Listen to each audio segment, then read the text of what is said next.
ओम गं वायुद्राभ्यो नमः ओम उताहाय नमः उताय नमः पुष्टवत्नमः देवमुखाय नमः मुक्तिक्वाय नमः वैश्वानराय नमः जातवेदसमः मध्ये यज्ञपुरुषाय नमः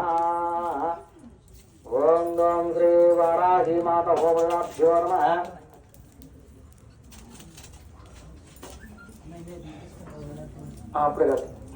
कर्पलि